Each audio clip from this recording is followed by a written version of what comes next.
जो अजियतें और जो सख्ती थी उसमें भी आपका हौसला हमारे साथ रहा। मेरे दोनों साथी डॉक्टर मुमताज आलम रिजवी साहब और राजीव रियाज साहब ने बहुत कुछ आपके सामने तफसील बयान कर दी, लेकिन मैं सिर्फ इतना कहना चाहता हूं कि जुल्म फिर जुल्म है, बढ़ता है तो मिट जाता है। खून फिर खून है, तपकेगा तो जम जाएगा। तो कोई भी सरकार जो अपने अहंकार में पागल हो जाती है, वो फिर जुल्म पर उतर आती है, तो उसका खात्मा जल्दी।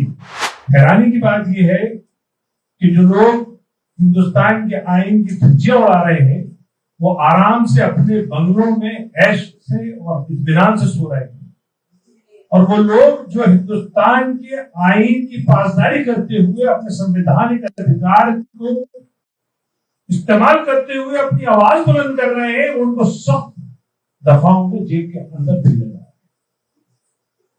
ये कैसा युग आ गया? ये आखिर कौन लोग हैं जिन्होंने मेरे भारत को ऐसा बना दिया?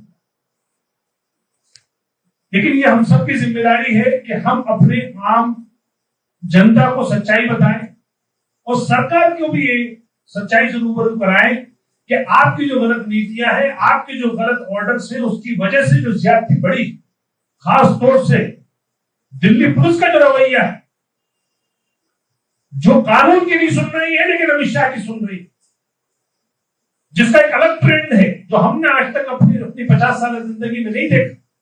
ये सिर्फ प्रेस कॉन्फ्रेंस बुलाई गई है, लेकिन आप पीछे देख सकते हैं कि कितने अमित शाह की पुलिस बैठी हुई है यहाँ पे। तो आखिर हम लोकतंत्र में जी रहे हैं, तानाशाही में जी रहे हैं? क्या फांसीवाद की शुरुआत हो गई? तो ये बहुत सारे जो मुंह आए सवाल हैं, वो आप और हम सबसे पूछ रहे हैं कि आखिर मेरे मुल्क को क्या हो। सवाल ये कि एक ऐसा देशद्रोह एक्ट जिससे मुल्क की छवि पूरी दुनिया में दागदार हुई, भारतीय कंपनियों के प्रोडक्ट पूरी दुनिया के शोरूमों से बाहर फेंके गए, मॉल से बाहर फेंके गए, आप अंदाजा लगा सकते हैं कि मुल्क को कितना नुकसान हुआ होगा। आप मुझे बताइए कि इससे बड़ा और क्या देशद्रोह एक्ट हो सकता है? ऐसे लोगों के खिलाफ सिर्फ जो सरकार में है पार्टी, उसने इतना तो किया कि अपनी सदस्यता से और उनकी पोस्ट से एक को सस्पेंड कर दिया और एक एक्सपेल कर दिया। लेकिन ये देश किसी पार्टी के संविधान से नहीं चलता है, ये देश के संविधान से चलता है। आखिर देश के संविधान ने उनके खिलाफ क्या किया? वो देश का संविधान क्यों खामोश कर दिया भारतीय जनता पार्टी? हमारा मुतालबा ये था कि आखिर जो देश का संविधान जो जिन धाराओं का मुतालबा करता है या इन्वाइट करता है, उसके खिलाफ कार्रवाई होगी।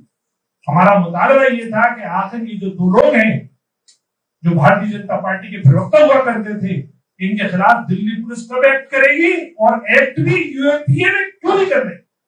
जब मामूली बात पर अपने लोकतांत्रिक अधिकार को अपनाते हुए लोग अगर प्रोटेस्ट करते हैं, उनके खिलाफ सब धाराएं लग जाती है। यानी हम दिल्ली पुलिस की तमाम बातें मानते हुए जो उन्होंने हमसे कहा, तो एसएचओ पार्लियामेंट स्ट्रीट ने हमें 8:54 पर मुझे व्हाट्सएप किया है कि आपकी परमिशन कैंसिल कर दी है। उसके बाद भी हमने मैनेज कर लिया, और एसीपी ने हमसे कहा कि आप यहाँ आ जाइए। वो तो अच्छी बात ये रही, जिसको उर्दू में हुस्न इत्तेफाक कहते हैं, कि मेरा उतरने से लेके और डिटेन होने तक सारा जो घटनाक्रम है वो कैद है, और उस आंख में कैद है जो लोकतंत्र का चौथा स्तंभ है, और वो लाइव चल रहा था नेशनल टीवी पे। उसके बाद देखिए हिम्मत, इसको कहते हैं फांसीवाद, इसको कहते हैं लोकतंत्र का गला घोटना। ये वाकया होता है 11:40-50 के बीच में, और हमें डिटेन कर लिया जाता है। हम सिर्फ बाइट देते बस में बैठ जाते हैं, कोई विरोध नहीं हुआ, कुछ नहीं हुआ। लेकिन दिल्ली पुलिस झूठी एफआईआर रात को 9:30 बजे दर्ज करती है। वो तब हमारे ऊपर 6 धाराएं लगाती है, 186, 188, 147, 149, 353, 332। उसमें 2 353 और 332 नॉन बेलेबल धाराएं हैं। इन दोनों धाराओं में ये बात वाजे करती है दिल्ली पुलिस कि इन्होंने पुलिस के साथ मारपीट करी, इन्होंने 4 पुलिस वालों की वर्दियां फाड़ दी। वो इतनी छोटे आई कि उनकी एमएलसी भी करा दी, दिल्ली पुलिस ने उसकी एमएलसी डॉक्टरी भी करा दी। 9:30 बजे FIR करके उसके बाद MHC होती है उनकी, 12 बजे वो उनके साथ हादसा हुआ, वो 9:30 बजे तक हमारा किसी का इंतजार कर रहे थे वो। और उसके बाद हमें हवालात की जो सख्तियों में डाला है या जो जेल में है वो तो मैं बाद में बताऊंगा, लेकिन मैं शुक्रिया आप लोगों का अदा करना चाहूंगा। इसमें से कई चैनल वो थे जो मुझे लाइव दिखा रहे थे और उन्हीं के बेसिस पे हमारी जमानत भी हुई। हमने ये बात कही कोर्ट से कि देखिए साहब हमारा सारा घटनाक्रम लाइव है, टीवी में कैद है, इतना झूठ कैसे बोल सकती है। लेकिन पुलिस की सख्ती कहिए या उसकी मजबूरी कहिए या उसके आका का दबाव कहिए कि वो झूठ बोलने पर मजबूर हुए और हमें एक दिन हवालात में जो रखा, उसके बाद 3 दिन के लिए हमें जुडिशियल कस्टडी में जेल में भेज दिया गया। आप समझ सकते हैं 30 लोगों की जमानत कराने के लिए कितना अरेंजमेंट करना पड़ता है। 30 जमानती ढूंढने पड़ते हैं, 30 लोगों को के उनके कागजात ढूंढने पड़ते हैं, प्रिपरेशन होती है। हमें सुबह तक नहीं बताया गया कि इस धारा में आपको बंद है, वो तो कोर्ट में जाकर हमें पता चला कि हम इस धारा में बंद है। वहां के एडमिनिस्ट्रेशन ने हमें रिपीटर्स ग्रेडेड क्रिमिनल्स के बीच में डाल दिया, जबकि कोर्ट जज जेल का ये मैनुअल है और कोर्ट के ऑर्डर है कि किसी भी फ्रेशर कैदी को आप ग्रेडेड क्रिमिनल के बीच में नहीं डाल सकते, क्योंकि वहां अक्सर चाकूबाजी, ब्लेडबाजी और गोलीबाजी चलती रहती है जेल के अंदर, वहां उनकी गैंगवार चलती है, तो उसमें ना फंस जाए। सबसे अफसोस तब हुआ जब हम एक राजनीतिक कैदी थे, लेकिन हमें दुर्दांत अपराधी की तरह ट्रीट किया गया।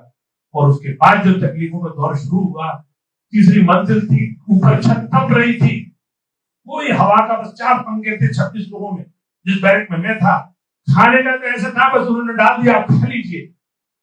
पानी बहुत थोड़ा थोड़ा सा आता था, दिन में 2 बार आता था, सुबह 1.5 घंटा सुबह छूटते थे, 1.5 घंटा शाम को छूटते थे। और उस पर भी सितम देखिए आप, हमारे पास एक जोड़ी कपड़े थे जो हम थर्सडे में अरेस्ट हुए, दूसरे दिन हम जो प्रोड्यूस हुए, रात तक हमें जेल जाने में लग गई। सैटरडे में उन्होंने कहा ठीक है हम आपकी मिलाई भी करवा देंगे और आपको हम 3 मिनट की कॉल भी करा देंगे। सैटरडे में हमसे कहा कि नहीं साहब हम आपको नहीं करा सकते। क्यों नहीं करा सकते? बोले हमें नहीं करा। ना मुझे सैटरडे को कॉल करने दी गई घर, ना संडे को कॉल करने दी गई और ना मेरे कोई मिलाई करने दी गई, ना मेरे पास कपड़े आए। उन्हीं एक जोड़ी कपड़े में मैंने 4-5 दिन गुजारे। उसके बाद फिर हमें जो सबसे लास्ट में जो जुल्म किया हम पे, हमें सुबह 6 बजे उठाकर और मंडे को जो उसमें लाए पथेरा हाउस कोर्ट में, तो हमें वहां की एक लॉकअप में बंद कर दिया। बाहर पब्लिक हमें इंतजार करती रही, वकील इंतजार करते रहे, कोर्ट इंतजार करती रही, लेकिन दिल्ली पुलिस ने हमें बाहर नहीं निकाला। इसलिए उनको डर था क्योंकि कोर्ट ने हमारी बेल ग्रांट कर दी थी, फिर भी हमें जो कोर्ट